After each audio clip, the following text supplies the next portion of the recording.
Welcome back, my sweet ducklings, to another episode of Sit, Sip, and Talk Shit, and the first episode done in my little podcast corner with my chairs and my little table.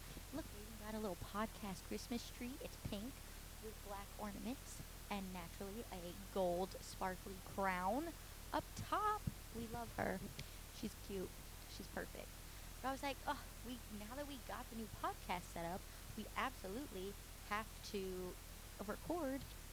And the only reason I feel like I can't keep putting out videos is because the more I'm learning about like technology and the more I'm like, oh yeah, I need something new and exciting and I need XYZ and like I get all these things.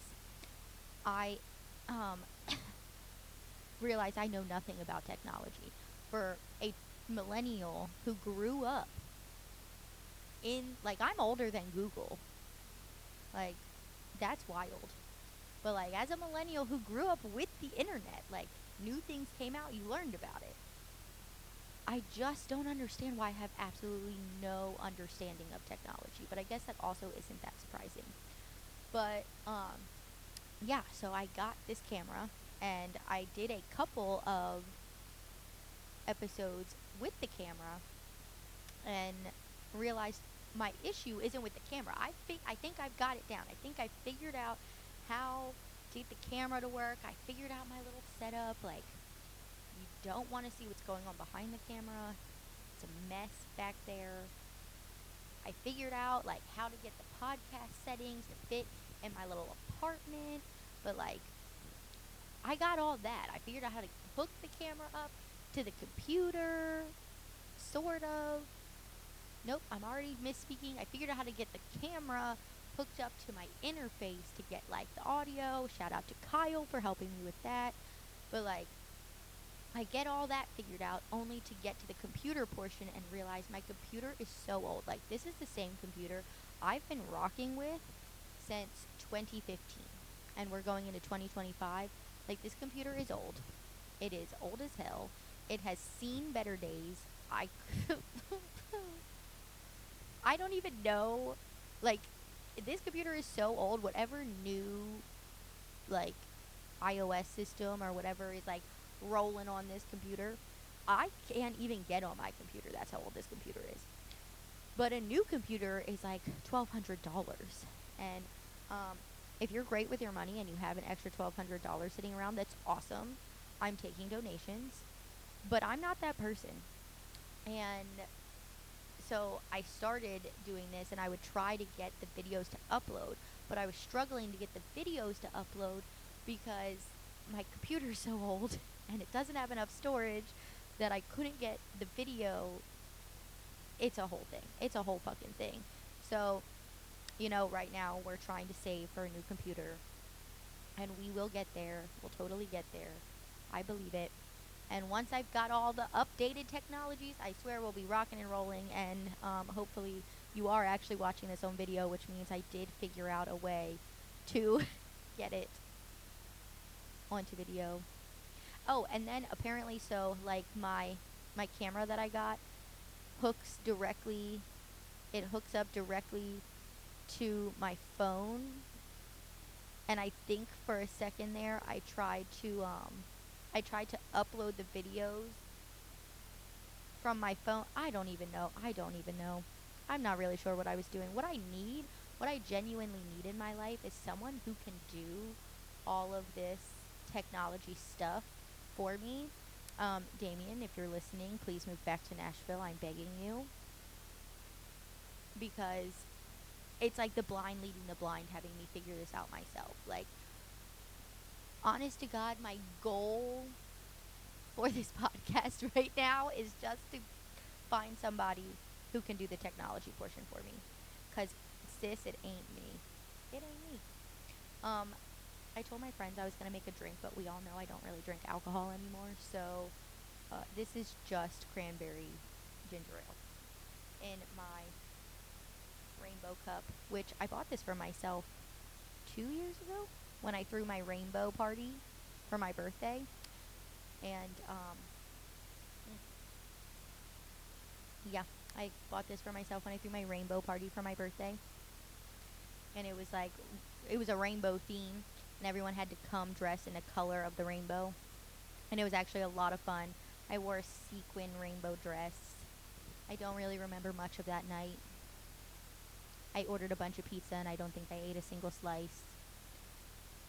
Must have been a good time though. But yeah. And then last year, I don't think I even threw a party last year. I think I just had some friends over and then we went out. And then this year, it's like progressively as I get older, I forget. Because this year, someone said something about my birthday being in like 3 weeks. And, well, right now, I guess it's in like 2.5 now.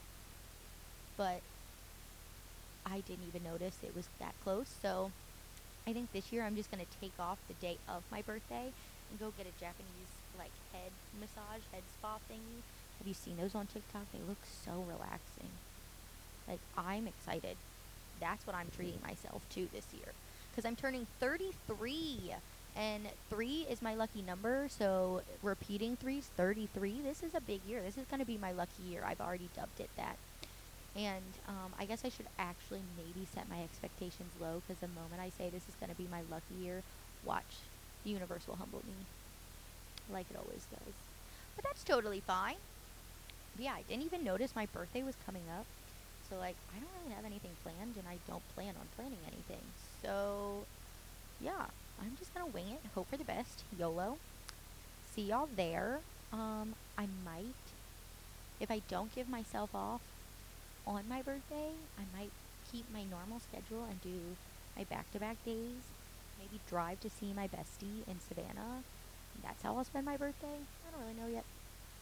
I don't really know yet. But we shall see, friends. I really, you know, what's really happening? First, let's talk about my little podcast setup. Like, look at this. My little beanbag chairs. I got this cute little table. I have my Taylor Swift coasters. I don't know if you could see these, but they're like rhinestone coasters that I had to put it's like, how I like to rhinestone paint. So you do that with the coasters. This is my unicorn neon light that Charlie got me last year for my birthday for the podcast when I was talking about wanting this whole setup. So it's kind of wild that like a year later we finally got it. But he bought this for it because I had been talking about, I guess I've been talking about having this little setup for myself for like a year. We finally got there. We got it. Yay. I have a second chair. So when I have guests, they have somewhere to sit. And I'm excited. And then obviously I needed a little Christmas tree. So I set up a Christmas tree for the pod. And yeah, I'm actually very excited about it. These are really comfortable beanbag chairs. Like, someone told me not to get beanbag chairs, and I'm like, no, actually I love them. Obviously, if you watching the video, you saw that Lola loves them too. She's not supposed to be sitting in them. I started off by like, every time she would jump in one, I shoot her off. I was like, no, because she's got these nails, and I didn't want her to like claw up my beanbag chairs. But as you all know, Lola doesn't give a fuck about nothing. So she sits usually, honest to God, usually in that one over there. She just sits all day long. But that's cute. Good for her. You know what? I'm not even going to fight it anymore. She owns this house. She runs this place. I am her maid. And I just exist around her. She is the queen of this place.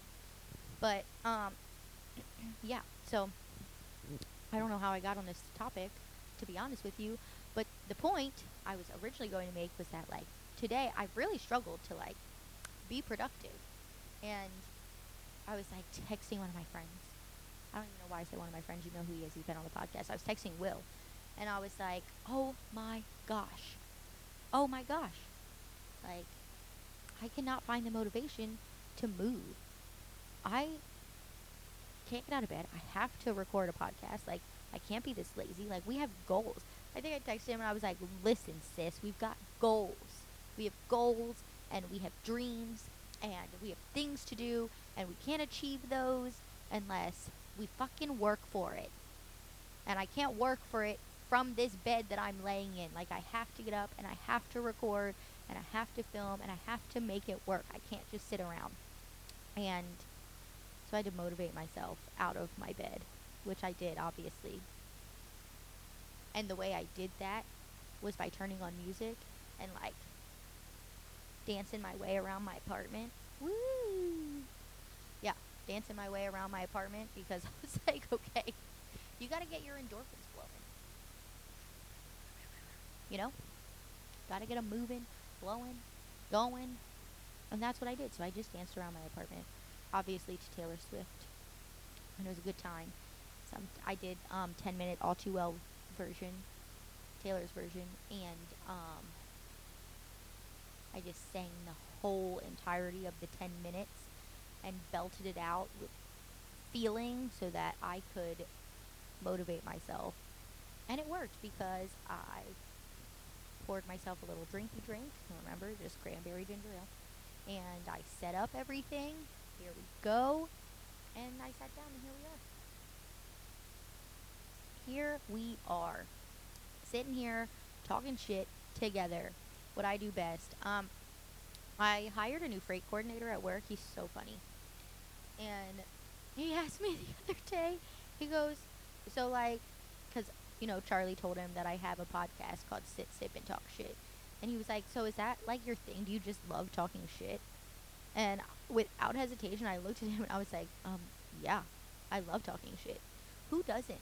Who doesn't? If you sit here and tell me you don't like talking shit, you're a fucking liar. I love talking shit. And I'm not out here like, oh, I'm just going around talking shit about everybody. No, I just mean talking shit in general. Like, it's just fun. It's fun to laugh at things. It's fun to laugh at videos on TikTok. It's fun to talk shit about random things, like somebody's gross ass Christmas tree that I saw on TikTok that makes no sense. And I don't know. It's just fun. Okay? It's fun. And I don't run to exercise. I just run my mouth. And if you have listened to this podcast at all, you know that about me. So, like, here we are. Talking some shit. I don't even know what we're talking shit about today. I'm literally, honestly, I'm talking shit about myself right now and how unmotivated I am. So, like, nobody's safe, not even me. So, relax. Relax out there in the world. Have some fun, loosen up, laugh at yourself. Like, don't take anything so serious. And then I was like, so I had this conversation last night with Casey when she came over, and her and I were going to podcast together, but obviously she said we were actually sitting in these chairs. We were sitting here, and then we just started talking, and it got real deep real fast. But we were talking about like life, and I like gave her my theory on like heaven and hell, right? Like I was giving her my theory on that, and as I'm giving her this theory that I have on like heaven and hell, and she's like, oh, that's kind of like, that's really interesting, like, thanks for sharing that with me. And I start thinking like, I told her, I said, the biggest question that people pose in life is like, what is the point? Why are we here? Like, what's the point? And then, of course, because now I've asked the question, I start thinking about it, and I'm like, yo, really, what is the point? Like, why are we here? Nothing is that deep. Nothing is that deep because we don't know how much time we have on this earth. We're not really sure what the point of us being here is. No one can answer that question for us. We don't know what the fucking... We don't really know where we came from. Like, not really. Like, everyone has their own faith and beliefs, and shout out to you for whatever that is. It's your right in this world. But, like, nobody actually really knows why we're here, who put us here. Like, nobody. So, there she is, on her chair. But, like, nobody knows why we're here. And that just got my brain reeling down a spiral of, like, nothing's that deep. When you think of it like that, nothing ends up being that deep. Nothing is that serious. There's no reason to, like, get so bent out of shape. Like, there are 7 billion people on this planet. I think it's like 7 billion people on the planet. Or is it just 7 billion people in the United States? I don't remember. But I know it's 7 billion people, and like, what? What's the point? What's the point? We should all just be kind, I say, as I admit I love talking shit. But like, politely, we can all be polite shit talkers. And being kind to people costs zero energy. Realizing that, like, we don't know how long we have on this earth, we don't know why we're here, we don't know what the purpose is, honestly put shit in perspective for you once you start thinking. Because, like, why am I fighting you? Why am I arguing with you? Like, when I end up in an argument, I have to stop myself and ask myself, why am I arguing? Because if the answer is just because I want to be right, that's really not a good enough reason for me to keep this argument going. Like, what am I fighting so hard for in this argument? What is my purpose? What's my outcome? Like, if I just want to change somebody's mind on something, that's probably not a great reason to keep going either, because 9 times out of 10, you're not changing anyone's mind.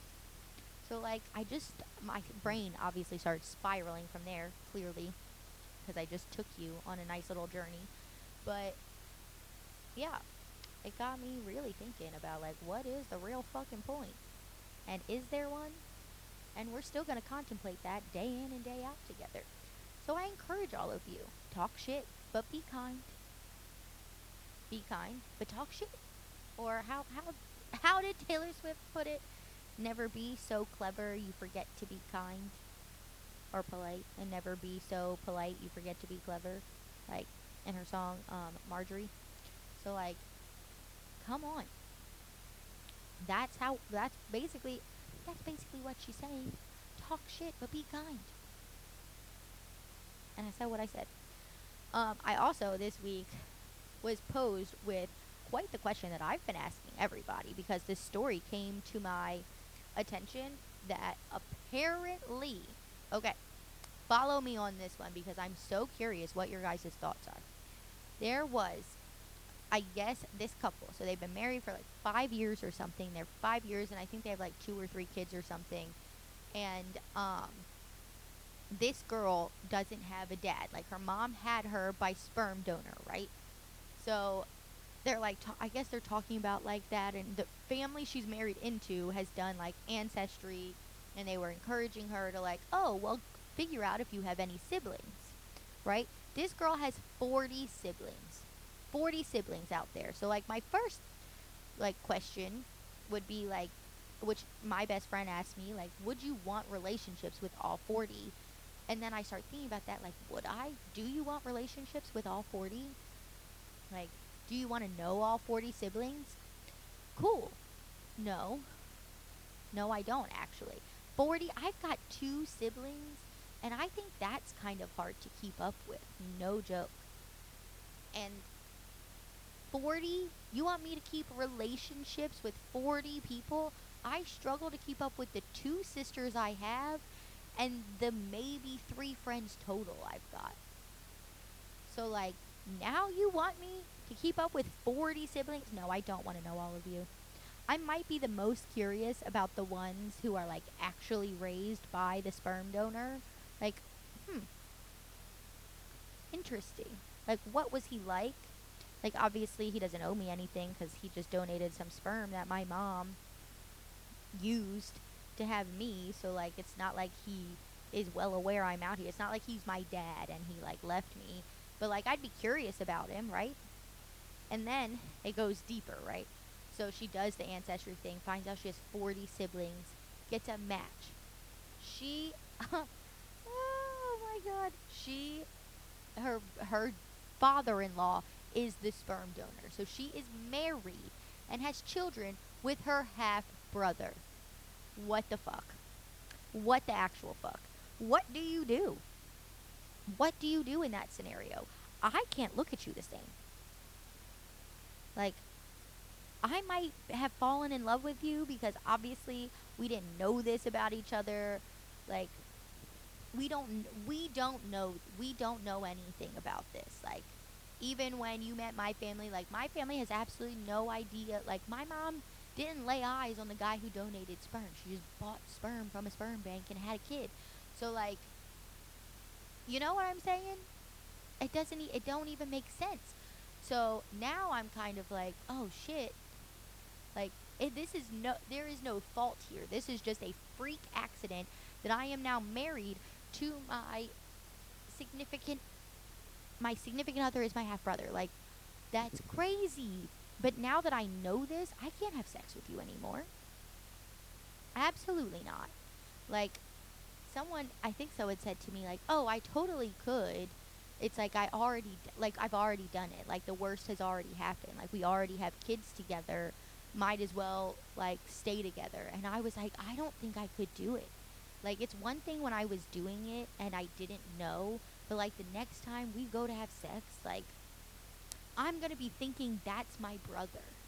Like, I now have the ick when you touch me. Whether or not I'm still in love with you doesn't really matter because I now have the ick when you touch me. So, like, you'll be my best friend forever. Maybe we can stay married because, like, we're family. Well, I mean, literally family now. So, like, we could stay together for kids, for tax purposes, whatever way you want to spin this. And, like, just agree to have an open marriage, maybe. Or we just have to divorce and stay besties and co-parent the best we can and never tell anyone the reason why we got divorced. We definitely aren't going to tell our kids because now our kids are going to get bullied, so fucking bullied in school. Like, what do you do? I don't even know. I've been spiraling for days about this, so I'm curious what y'all would do. Please tell me. Because I've had so many people just say, well, the worst has already happened, so might as well just keep going. Even after you know that's your brother or sister or whichever. Really? I don't know. I don't think I could do it. I really don't think I could do it. Crazy. Crazy. Then I was reading a different story that, look, I got all these stories for you because I've been on TikTok too much lately. But then, on all these, I would just like to point out that all of these I come across on TikTok, I verify. Like, I Google and find all the information and articles and different, like, news outlets about it. So these all are, like, legit. So this next one I was reading about today, actually. And it's this girl who did like a DNA testing thing, or like I think she also did Ancestry. I don't know why these probably keep popping up on my For You page because I looked into one so deeply. But like she also did Ancestry, and her DNA ends up being linked to a cold case from 1997. She's a distant relative of like a deceased baby from 1997, right? And I'm like, that's wild. She ends up thinking it's like a scam or something and like doesn't give like DNA. I don't remember what ends up happening, but like come around full circle. You'll have to look it up. It's, oh my god, I can't, Nancy Garatowski or something, I think her name is.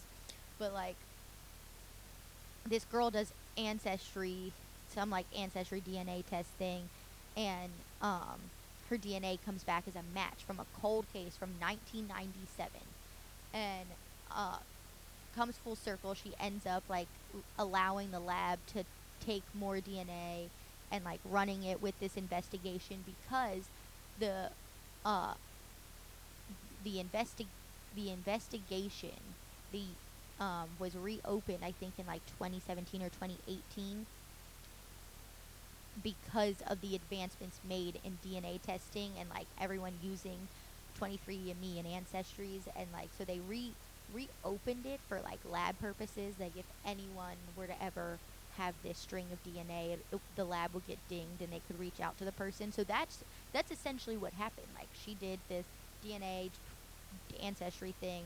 This lab gets this like ding, like, hey, this DNA is linked to this case you have just lingering in the back. So they reach out to her, they do DNA.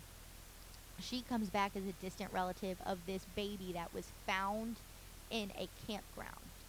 That was like maybe at its 32, somewhere between 38 and 42 gestational weeks. So it was like a newborn baby that was found in this campground.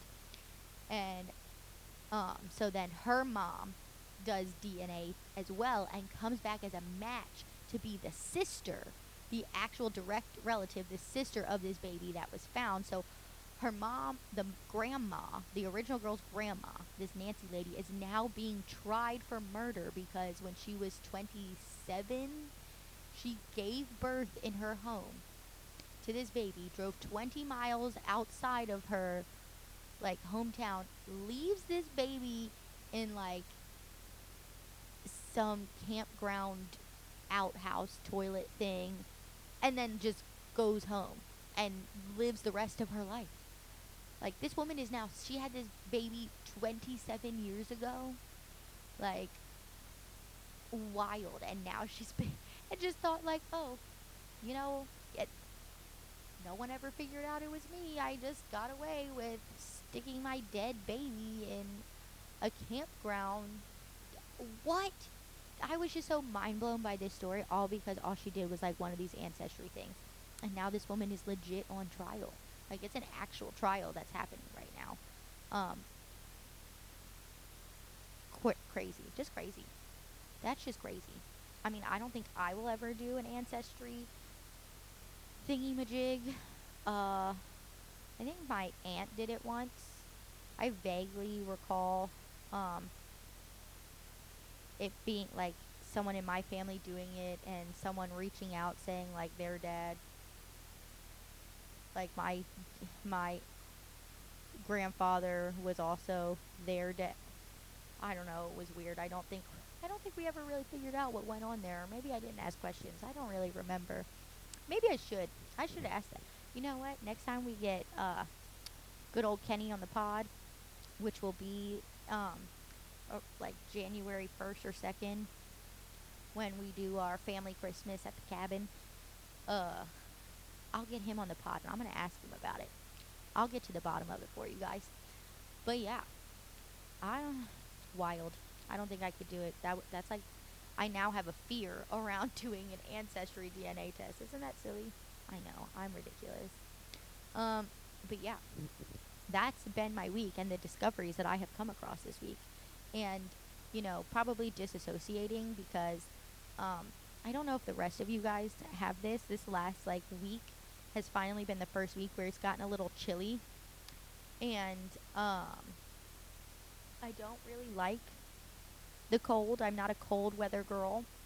And, you know, after daylight savings, it obviously gets dark at 5 p.m. here in Tennessee. So, like, at 5 p.m., it feels like it's like 12 midnight. And so I end up feeling like very lethargic, very early, and very unmotivated. And I don't know about the rest of you, but I have what is classified as seasonal depression because my body actually doesn't produce vitamin D the way that other people's bodies produce vitamin D. So I have what is classified as seasonal depression because of how lethargic I get and unmotivated and, like, just downright not even unhappy, just like really meh is how I get when it gets cold and dark so early. And so I have to combat that a lot. Well, I take vitamin D pills every day. And then I have to combat that by, like, when I get home from work at night and it's so, when I leave work and it's dark outside already, like, is all I can think. Like, ugh, that sucks. But then I get home and I have to make myself do something productive. Like, do a load of laundry, do the dishes, maybe vacuum. Like, I have to convince myself to do something productive at night when I get home from work to keep my, like, endorphins, serotonin, whatever you want to call it, flowing. And so I've been doing that lately. Obviously it didn't work well today because I was just struggling. I laid down in my bed probably around like 3 o'clock. I laid down in my bed not to go to sleep. I was going to read a book, but then I ended up scrolling because, you know, I'm human and that's what we do apparently. And I fell asleep. I fell asleep while scrolling and took like a 2-hour nap by accident. And if you even judge me for that, fuck you completely. Because you do it too. Don't even lie. You have definitely fallen asleep like that before. And if you tell me you haven't, you're a liar. Dirty, rotten liar. yeah, so here we are, full circle, back to the beginning. JK. Let's jump in to Psychopath or Delicious, which courtesy of Tyler because she sent me this. You know what? Shout out to Alex Cooper on this one because she interviewed Saweetie, and I got all of these off that podcast because I was like, that is they were talking about like apparently how Saweetie is known for like all of her weird food concoctions and like different things she likes, and uh they're gross. So we're gonna do them and let's see if we agree with these two on these disgusting food combos. So number one, ketchup on mashed potatoes. I think that is criminal. Mashed potatoes are not meant to have ketchup on them. Criminal. I'm going with psychopathic. Spaghetti and ranch. Hot take, hot take. I do not like spaghetti. My whole life, and I've probably said this on the podcast before, I've used to say, like, I hate Italian food. I don't hate Italian food. I actually like pasta, but I don't like red sauce. I don't like red sauce. I think red sauce is kind of gross. I don't know if it's like a texture thing or like a taste thing. I just don't like it. I won't eat it. I do not eat lasagna. I don't like lasagna. I don't eat spaghetti because I don't like it. It's just not for me. So like I think this is psychopathic, but that's more because I don't like spaghetti. Maybe if you take out the red sauce and put the ranch, just the ranch, in with spaghetti noodles, I might like that. Probably because I love ranch. Hot Cheetos and sushi. Okay, this one threw me. So she's talking like you get a sushi roll, right? And you take hot Cheetos and you crush the hot Cheetos up and put it like on top of your sushi roll, almost as like like the crunchies that they put on top of sushi rolls sometimes. Using those as like your crunchies and eating that on top of your sushi. I actually could see that being pretty fucking good. I'm gonna go delicious on that one actually.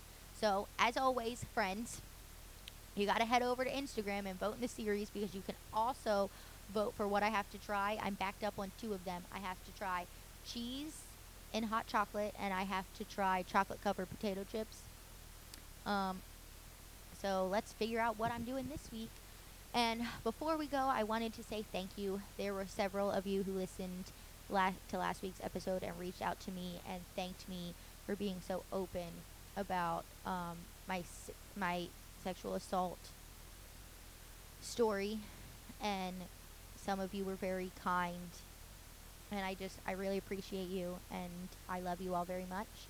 And I am always rooting for you. And this is a safe space if you ever need somebody to talk to. So I will see you next week, friends.